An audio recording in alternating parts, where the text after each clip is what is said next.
I pledge allegiance to the flag of the United States of America and to the republic for which it stands, one nation, under God, indivisible, with liberty and justice for all. God bless America. Good morning, Hudson Valley. What a beautiful day. I'm going to use this podium to hold myself up. It was a very exerting weekend for me. I did a 5K on Saturday and biked about 30 miles throughout the valley yesterday. It was a beautiful, beautiful day. And even though it was a little overcast, it was perfect weather for biking. So welcome to our Across the Aisle event, which is coupled this morning with our graduation for our Fellows Program. And we welcome our esteemed Congressmen Maloney and Gibson. One of the principal roles of Pattern is to develop and foster important regional dialogues, and this morning's presentation is lockstep with that mission, as we do have our congressional delegation here, and we're going to learn how that delegation and these guys are working together for the benefit of the Hudson Valley.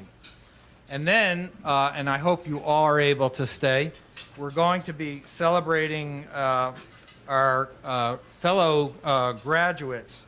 We're benefited by this regional leadership program that has been in place now for the entire period of time that John Drapkin has been our CEO. It was his brainchild, and it's been a brilliant one and a very beneficial one. We use this program to develop regional leaders and regional thinkers, and many of you sitting in the audience today are graduates, and we welcome you here, and we welcome you back.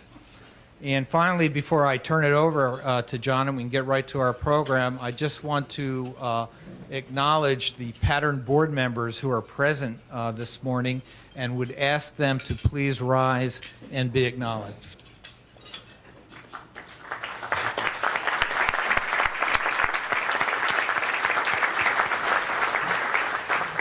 Thank you. So without further ado, we'll call Jonathan back to the podium and get the show on the road.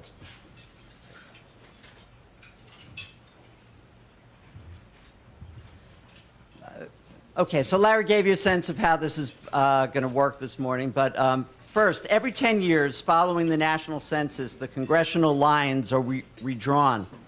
But now you all know that the story of the change in New York State's population in comparison to the rest of the country has resulted in a decrease since the 1940s of almost half of our congressional delegation. It was once 45, it's now 27.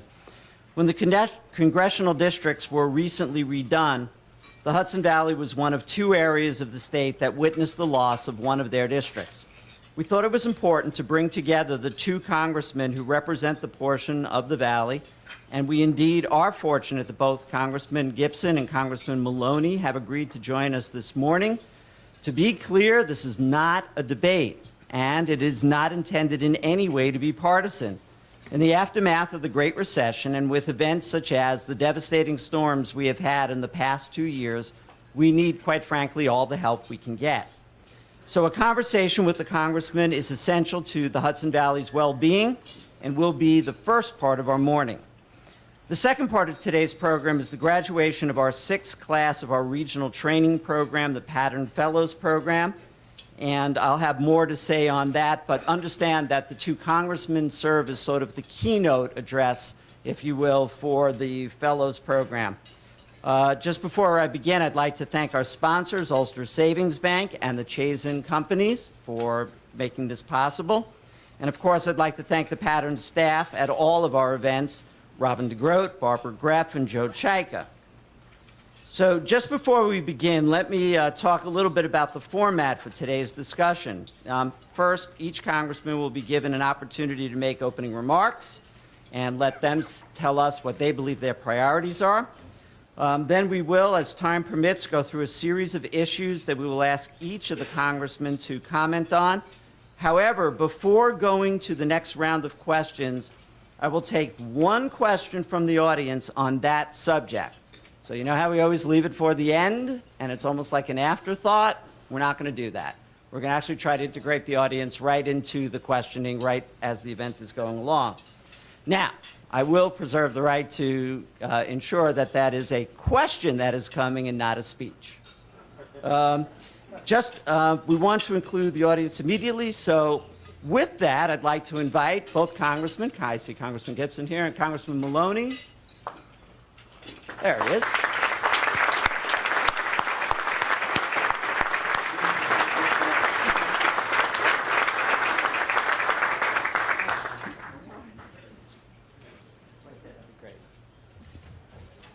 Okay, so let me briefly run through their bios. As they're both younger than me, I have to say that they're both, so we'll do this in the order of who has been in Congress the longest. And so Chris Gibson was elected to represent the then 20th Congressional District in 2010 and reelected in 2012 to the 19th Congressional District. His district includes Sullivan, Ulster, Dutchess, Greene, and Columbia in Patterns World, and then many other counties that are just outside of Patterns World. He serves on the House Armed Services Committee and the House Agriculture Committee and the Republican Policy Committee. Chris served 24 years in the United States Army. He rose to the rank of colonel and was deployed 7 times. During those years, he received numerous medals, honors, and citations for his service. Now, he grew up in a working-class family in Columbia County in the town of Kinderhook. And most important to me, for those of you that know me when I read his bio, for those of you that know me really well, is that he was the point guard and co-captain of his high school basketball team. Something which rang true to me. He earned his undergraduate degree from Siena College and later earned an MPA and a PhD from Cornell in government. Chris is married to Mary Jo for over 17 years. They have 3 children and reside in Kinderhook. Now, Sean Patrick Maloney represents us in the 18th Congressional District, which includes parts of Westchester, Putnam, Orange, and Dutchess County, which means for all of Patterns 9 counties, all we're missing is Rockland. So we got pretty good representation right here. He serves on the House Agriculture and Transportation and Infrastructure Committees. Sean served as a senior advisor in President Bill Clinton's White House. When Sean left the White House, he built his own business from scratch. His high-tech startup created hundreds of New York jobs. Sean then served as a senior staff member to 2 Democratic governors of New York, focusing on education and infrastructure. Sean's undergraduate degree is in international relations and has a law degree both from the University of Virginia. Sean and Randy, his partner of over 20 years, have 3 children, and they reside in Cold Spring, which is in Putnam County. So with that and the intros, I'm going to turn it over to Chris first, being slightly more senior here. And Chris, opening remarks. Well, thank you, Jonathan. And ladies and gentlemen, with Patterns for Progress, thank you for your involvement. You're really making a difference. And I want to say it's a delight and a privilege to be here with Sean Patrick Maloney. And, I want to start with the premise, which is what I saw in the title, Reaching Across the Aisle, and tell you where I'm coming from on this, and that it's, in my view, it's deeply associated with the founding era, the Constitution. Our founders, they gave us, I think, a genius design that is imperfect as it is. It's really allowed for a flourishing form of life in every respect. And, our founders, the design that they gave us is that, in the absence of consensus, you keep the status quo. And they did that on purpose. And, in an era of divided government, if you believe, as I do, that the status quo is unacceptable, then by very constitutional stipulation, you're going to find common ground, because we're going to make a difference and we're going to advance this country. And, the 3 broad goals that inspired me to retire from the Army and to take on this calling for a period of time.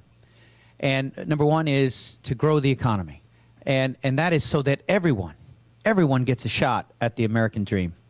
And the second is to move back to a balanced budget over time so that future generations get the same choices and freedoms that we had. And third is to protect freedoms, protect this exceptional way of life, which has over time been given to our generation. And that's not only from threats from abroad, but also from encroachment on our privacy and civil liberties here at home. So, I think these are goals that transcend parties. They really bring us together.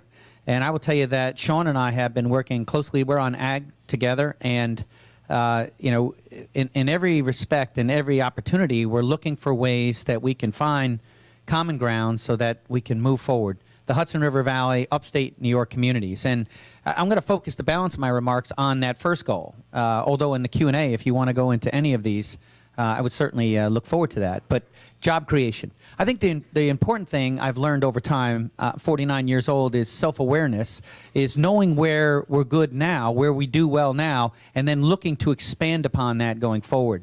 And you take a look at our economy now, broadly defined. Agriculture in the 19th Congressional District is the #1 driver. I mean that broadly defined. Number 2, tourism, critically important to our area and so much to love. 3, manufacturing. And certainly we're talking about advanced manufacturing, which has made the news quite a bit. But we're also talking about 20th century manufacturing. We've got some great small and medium-sized manufacturing firms right here in the Hudson River Valley that we want to see continue to flourish. Contractors and building trades, big part of our economy here. And healthcare industry, also vitally important. Education, we're talking about teachers, administrators, and then small businesses that support this entire economy. And when you take a look at that, that's about 90 to 95% of the jobs in our area. And then I would expand that to say what I often describe as the big idea.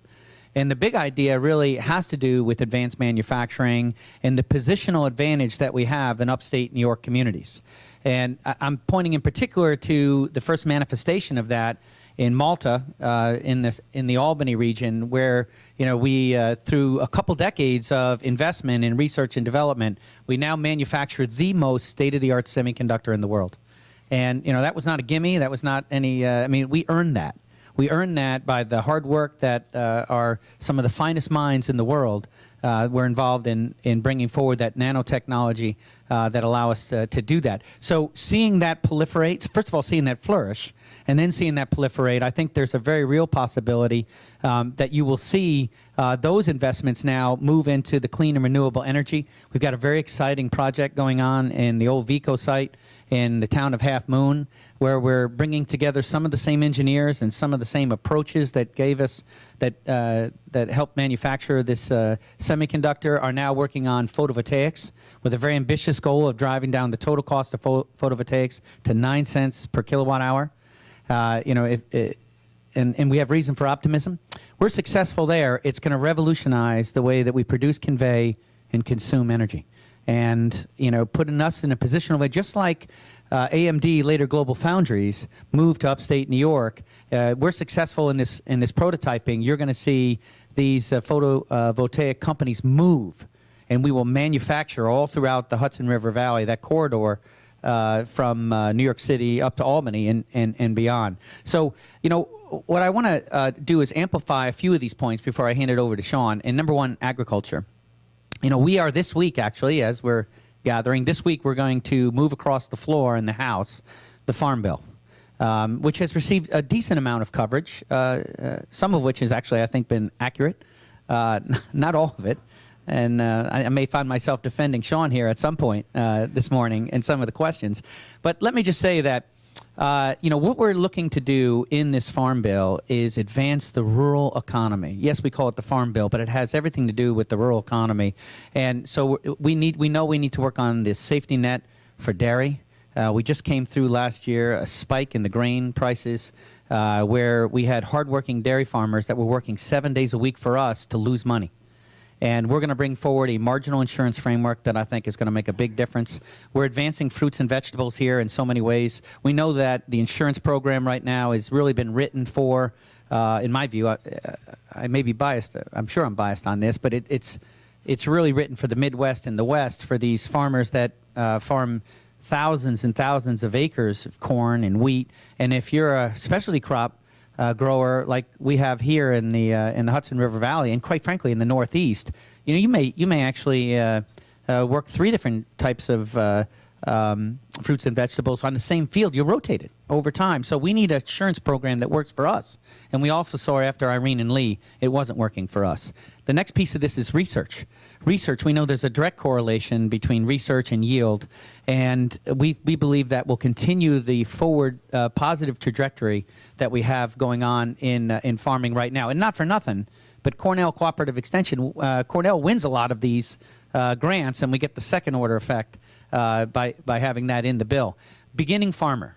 The Beginning Farmer program is going to be very important to our region. I'm honored to have co-authored that with my colleague Tim Walls, Democrat from Minnesota, a retired sergeant major.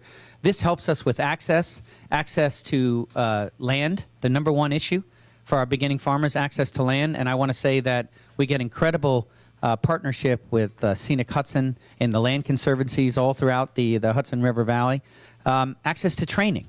Training, we did an event not long ago for Beginning Farmer and we had individuals who were hearing the calling to take up, because as proud as we are of our farmers, and we're incredibly proud, we know the average age of a farmer in New York is 57. So we're going to have to inspire a whole new generation to come to the farm. And we are in the process of doing this with this Beginning Farmer program. And they're learning the tactics, techniques, and procedures of effective, successful farmers, but they're also learning business practices.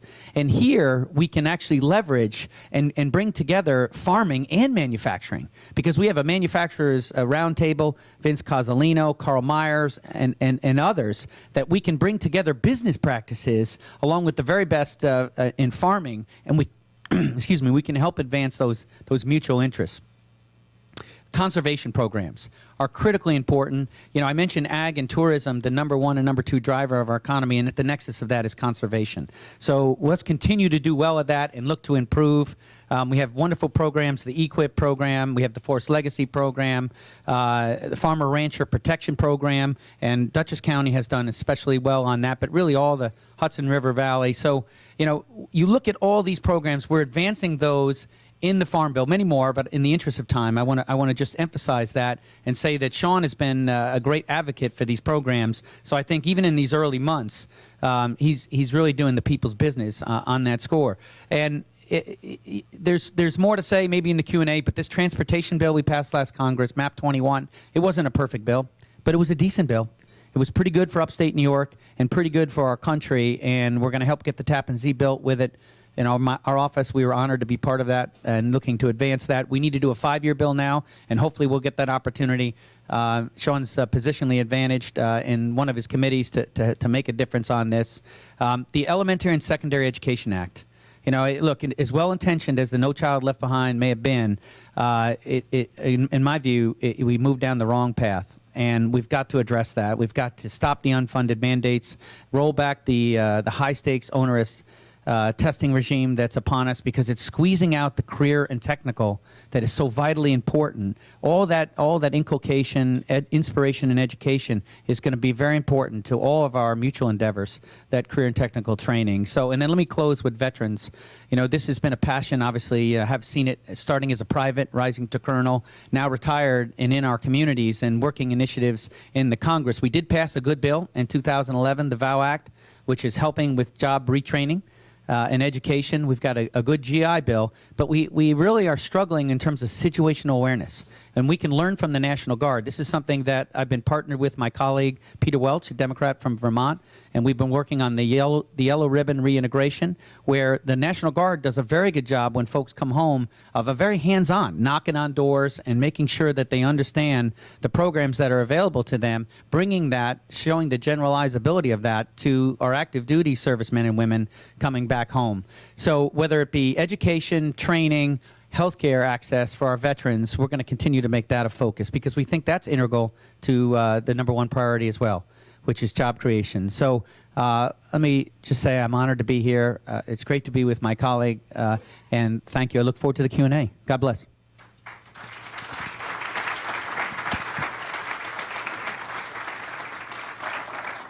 Well, thank you all very much. It's wonderful to be here this morning with all of you. It's always great to be in Poughkeepsie. It's nice of Chris to come to my district for that, and we'll do the next one in your district. But I want to say something nice about Jonathan, who I've known for a long time, maybe 15 years, and having had the opportunity to serve on the board of the Regional Plan Association, Pattern's sister organization to the South.